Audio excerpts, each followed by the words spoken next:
Bom dia, boa tarde, boa noite, primeirão. Estamos aqui junto para mais uma videoaula. Eu espero que vocês estejam gostando desse nosso trabalho. Gostaria até de ouvir um feedback de vocês, o que vocês estão achando da qualidade, da maneira como nós estamos fazendo isso com vocês.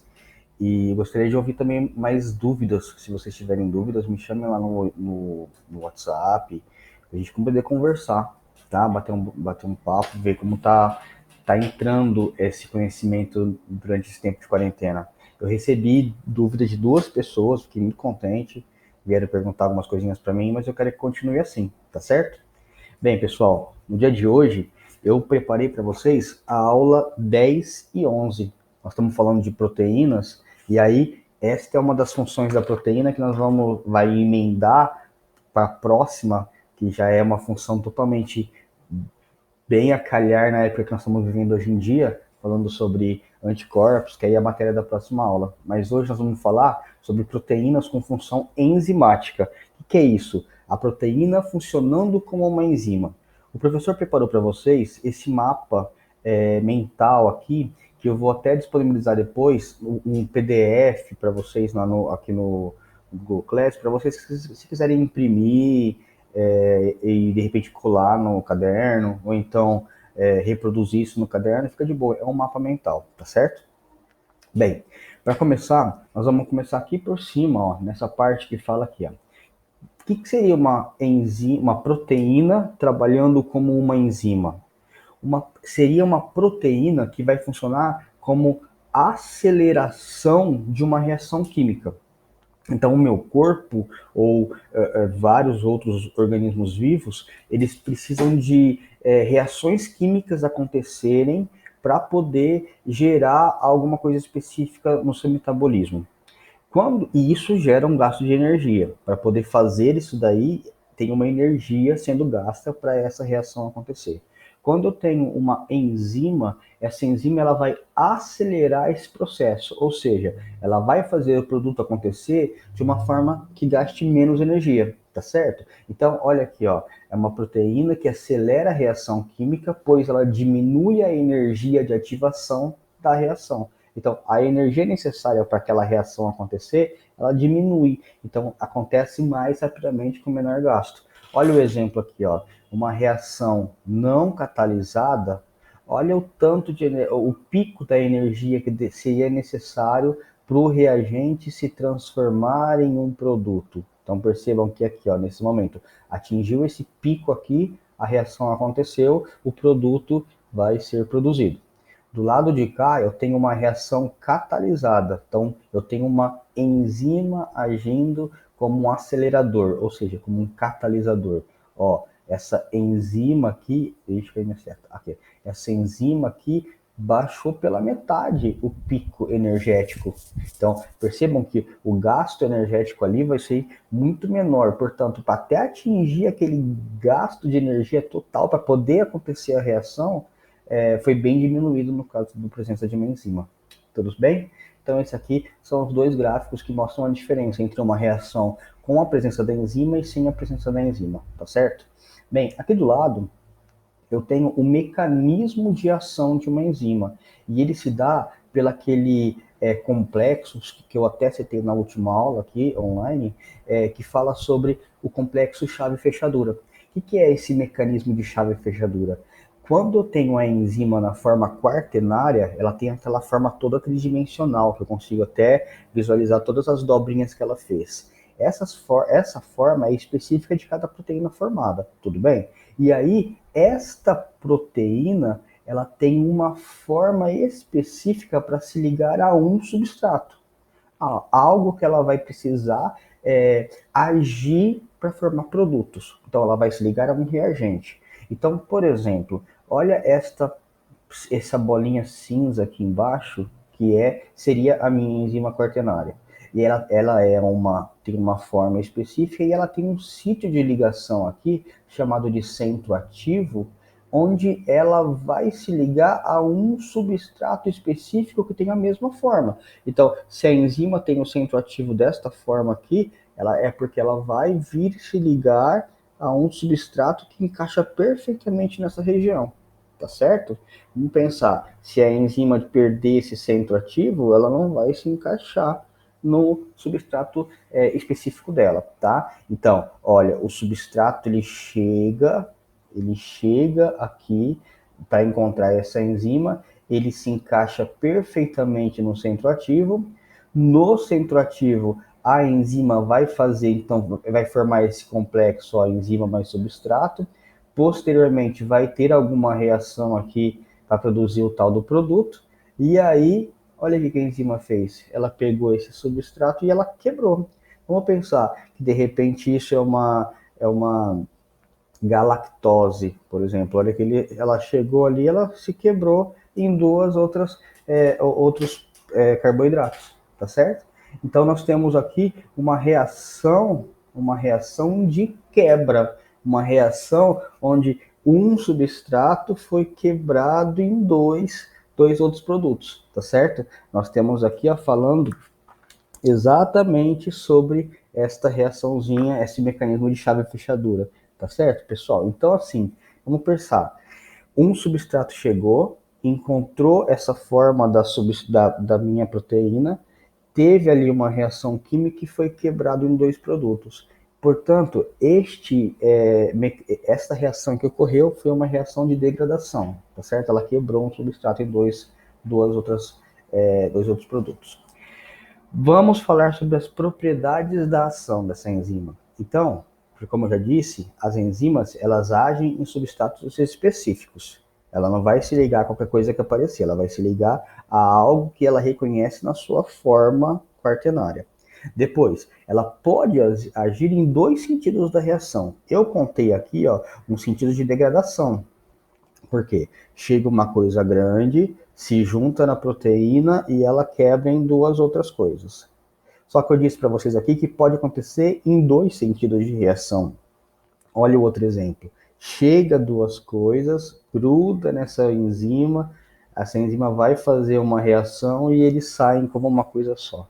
Aí eu tenho agora uma reação de síntese, algo que foi produzido pela enzima.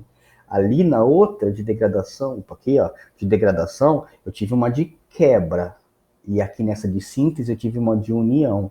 Percebam que, olha aqui, ó, o sítio de ligação dela, ó, ele vai pegar desse lado algo que tenha essa formazinha aqui de gota, né? E do lado de cá também de gota, mas gota contrária.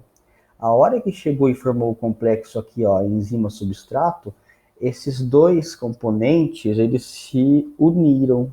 E aí, na hora que aconteceu a reação química, eles foram liberados aqui numa forma unida. Então, é um produto de síntese, de produção. Tá certo? Conseguiram entender que esse aqui de baixo, é um sentido de degradação, de quebra, e esse aqui de em cima é um sentido de união, é uma síntese. Então, são sentidos contrários, tá certo? Bem, e o mais importante de tudo, elas são reutilizáveis. As enzimas, essa enzima aqui, ó, aqui de baixo, toda essa outra cinza, ela vai fazendo isso e ela se mantém ainda pronta para receber mais substratos para poder fazer as reações acontecerem. Então, ela não é perdida, tá? Ela vai ficar lá no seu corpo para poder fazer outras, ou se caso venha outro substrato, ela vai ter lá como fazer essa reação novamente. Pessoal, agora eu vou tirar isso aqui de baixo. Aqui embaixo, ó, tá falando que desta maneira as enzimas elas funcionam nesse caso para gente como facilitador de reações químicas. Então as reações químicas acontecem aqui no meu organismo ou no organismo de todos os seres vivos como um facilitador. A gente chama ela de catalisador. O que é um catalisador? É aquele componente que acelera uma reação. A reação aconteceria, porém a enzima ela pode catalisar, ela pode facilitar, acelerar essa reação acontecer. Então, são biocatalisadores. Por que biocatalisadores? Porque não é só a enzima que é um catalisador. Qualquer coisa pode ser, várias coisas podem ser, não qualquer coisa.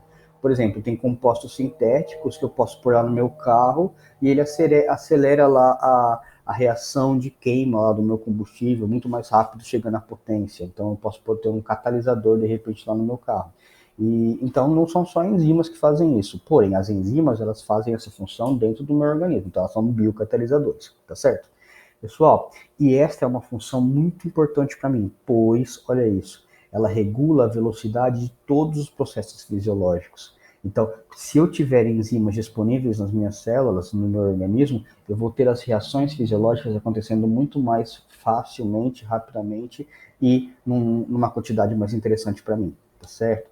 E aqui embaixo eu mostro para vocês que isso tem um papel fundamental na sua saúde e na sua doença, pois as enzimas elas funcionam como defesa, como anticorpo. Devido a essa ligação, ela reconhece antígenos, ou seja, componentes agressivos, invasores no seu organismo, elas reconhecem especificamente e já combatem ele muito mais rapidamente. Então, aqui eu tenho a forma, tá muito pequenininho aqui, ó, mas eu tenho a forma de uma enzima, onde tem aqui, ó, ela reconhece esses que são os antígenos que causam patogenias, causam doenças. Esse daqui reconhece esse da bolinha, ele vai combater só esse. Esse daqui conhece do triângulozinho, vai combater só esse. Esse aqui, ó, conhece do quadradinho, vai combater do quadradinho. Então, para minha imunidade, as minhas células de defesa, elas trabalham com esse mecanismo de chave e fechadura também, onde elas se ligam, elas encontram lá o seu receptor agressor específico, e combate ele muito mais rapidamente. Como que ela reconhece meus agressores? Aí é a próxima aula, tá? Nós temos vacinas que estimulam isso, nós temos a doença que eu pego e já começo a conhecer e gravo lá uma célula de memória para futuramente, tá certo? Bem, do lado de cá, eu tenho fatores que agora afetam a ação da enzima. Então, por exemplo, a enzima funciona de boa, porém, alguns fatores podem estragar esse funcionamento ótimo dela. São dois os fatores, até três, mas dois os mais famosos. Primeiro é um ligado à temperatura e o outro é ligado a pH. Vamos entender? Existe uma temperatura onde a enzima funciona muito bem. A gente diz, tem uma parte que ela está funcionando de boa, está funcionando, tem uma que ela funciona excelente, que a gente fala que é a temperatura ótima de funcionamento da enzima. Partiu daquela temperatura, parou de funcionar tão corretamente. Então, aqui eu tenho um gráfico que mostra exatamente isso. Ó. Aqui é a atividade da enzima e aqui é a temperatura. Então, ó, está aumentando a temperatura, a enzima está trabalhando mais, está mais interessante para ela. Chegou aqui perto dos 50 graus, é a temperatura ótima para a enzima. Ela está trabalhando muito bem. A partir desses 50 graus, para a enzima já não é mais interessante, ela vai perdendo a sua função. Então, ele está afetando a ação da enzima, não está funcionando tão corretamente. Aqui embaixo eu mostro para vocês aqui um outro gráfico prático. Ó. Então percebam, aqui nessa curva roxa, eu tenho a temperatura ótima das minhas enzimas humanas. Elas têm que funcionar aqui, ó, estourando próximo de 40 graus. Vamos pensar, o meu corpo ele não passa de 40 graus. Se tiver mais que 40 graus, eu tô com febre, né? Eu tô com febre grave ainda. E aí, a partir disso, eu chego até aquele momento de entrar em convulsão, entrar em alguns problemas, né, biológicos. Então, a minha temperatura ótima para funcionamento das minhas enzimas é na minha temperatura média corporal. Então, 37 graus até no máximo 40 graus. Passou de 40, olha que vem a zero. Vem a zero a minha ação enzimática no corpo. Não funciona isso em mim. Agora, olha algumas bactérias que vivem em condições extremas. Bactérias que a gente chama de termófilas. Bactérias que vivem até dentro de vulcões, por exemplo, daqueles lagos termais também, aquelas águas superaquecidas. Ela funciona, ela tem uma temperatura ótima por volta do 80 graus. Como que eu vou combater uma bactéria dessa caso ela seja patógena e entre em contato no meu corpo? Que febre é essa que eu vou chegar em 80 graus para conseguir matar essa bactéria no meu organismo? Tá? Então perceba que em 40 graus a bactéria, as enzimas dela aqui funcionam mal.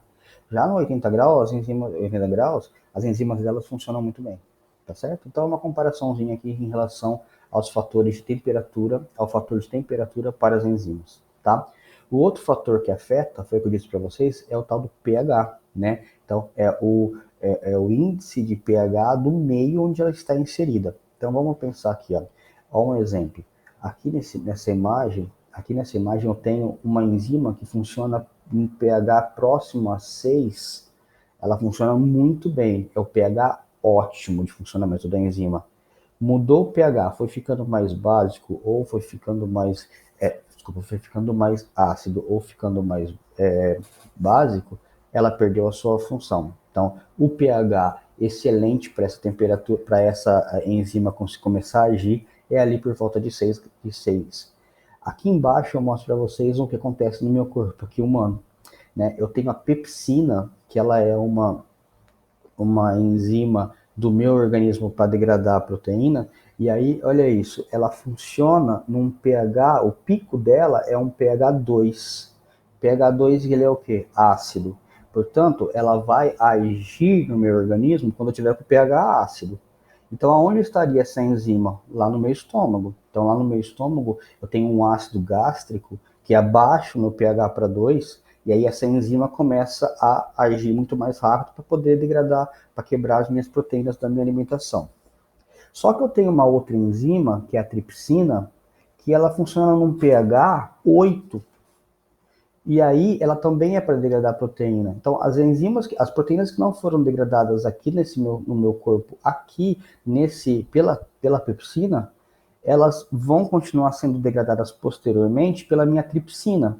Só que olha o que acontece. O pH da tripsina ele é 8. É um pH básico. Ela só vai funcionar nesse pH. O pH ótimo para ela é um pH 8. O que acontece? Olha que no meu estômago está um pH ácido. Está fazendo ali a minha pepsina trabalhar. A hora que eu entro para o meu intestino, lá no intestino delgado, eu tenho o pâncreas mandando um suco, né, que ele produziu, para poder ativar essas enzimas que funcionam em pH básico. Então, cortou lá a acidez do meu estômago, quando cai para o meu intestino, o intestino ele vai trabalhar no pH básico. E aí as enzimas dali são essas que funcionam nesse pHzinho aqui. Tanto é que se eu estiver com excesso de ácido no meu estômago, me dá aquela gastrite, me dá queimação. E aí eu tenho alguns componentes do meu próprio organismo, matéria de segundo ano, tá? Que vai jogar ali componentes para baixar esse pH que está em excesso, tá? Tá muito para mexer nesse pH que está em excesso, na verdade para subir ele, né? Para jogar ele lá no básico para gente, tudo bem? Então fatores que afetam a ação enzimática: temperatura e pH. Professor, você falou que tem mais um terceiro. Tem. Esse terceiro é a quantidade de substrato. Se tiver muito substrato, essa enzima ela perde a função, porque ela não dá conta. Então o substrato está muito em excesso, ela vai degradar lá o que tiver que degradar, mas ela vai perder a sua função ótima, ela não vai funcionar tão corretamente, tá? Bem, se eu afeto então essa ação enzimática por temperatura ou por pH, o que acontece com as minhas enzimas que elas perdem a função? O que vai acontecer é o seguinte: eu tenho a forma quaternária da enzima, que nós já conversamos sobre a proteína ter a forma quaternária, aquela forma tridimensional e tal. Quando eu estou com uma temperatura elevada, essa proteína que tem aquela forma quaternária, ela começa a se desfazer, mas ela não se destrói, ela vai retornando às formas anteriores. Então, uma quaternária volta a ser uma terciária, que volta a ser uma secundária, que volta a ser uma primária. Então, aqui tem um exemplo que mostra isso, ó. Uma enzima, uma proteína quaternária, tudo bem? Tem essa forma toda aí tridimensional. Eu aqueci a temperatura, olha o que aconteceu com ela. Ela foi voltando à sua forma terciária, que depois vai voltar à sua forma secundária, e aí ela não é destruída, tá? Meu corpo aqui está com ela aqui pronta para poder fazer novas proteínas ou então se ligarem a outros substratos.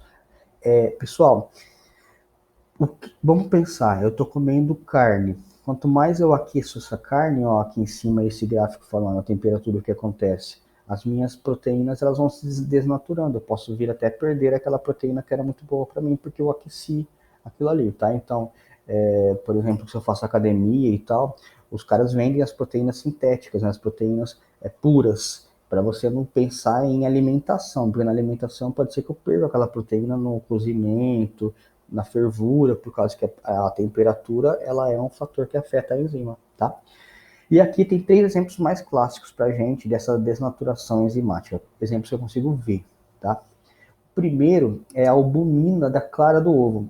Quando eu pego o ovo, e eu quebro ele para fritar ou para cozinhar, seja que cozinhar não, que a gente não vai quebrar, né?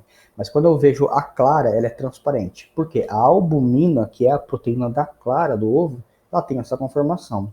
Quando eu aqueço a albumina, quer seja por fritura ou por cozimento, sei lá, ela fica branca.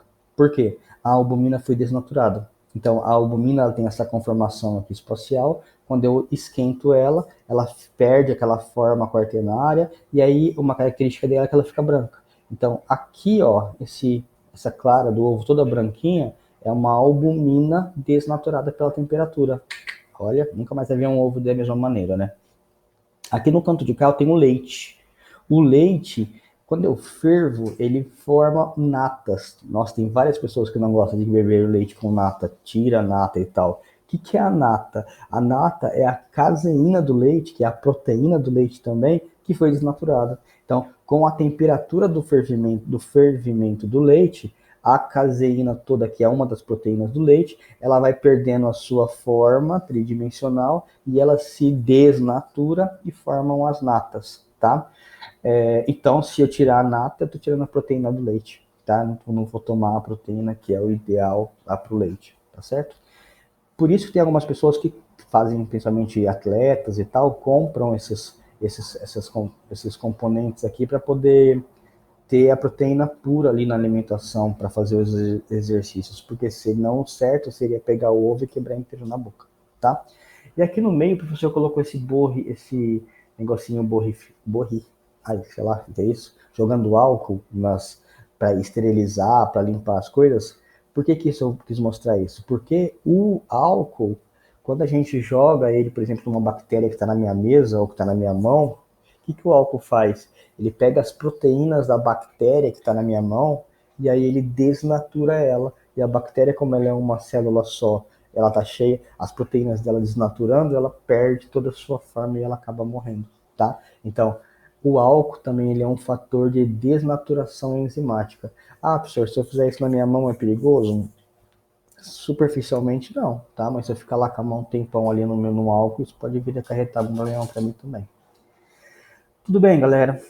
Deu para entender? Eu tentei ser o mais rápido possível, né? As aulas têm que ficar em torno de uns 15 minutos, mas eu não consigo, não adianta.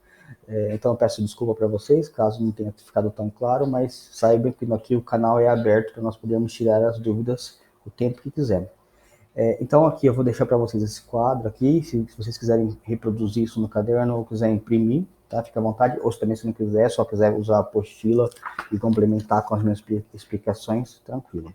Pessoal, eu vou querer que vocês respondam para mim e eu vou querer visualizar isso, esse em classe, que vai até o número 4, tá? Esse em classe, e eu vou tirar o relatório do TC, do TM, tarefa mínima, e do TC, tarefa complementar. Tudo bem? Então, esses dois aqui, eu vou tirar o relatório no plural semana que vem. Então, até quinta-feira da semana que vem, eu quero que vocês me enviem, por favor, o em classe todo, por fotografia, e o TC online e o TM lá no plural, eu vou tirar o relatório. Amiguinhos, de verdade eu estou com saudade de vocês, não aguento mais ficar em casa, mas é necessário, tá certo?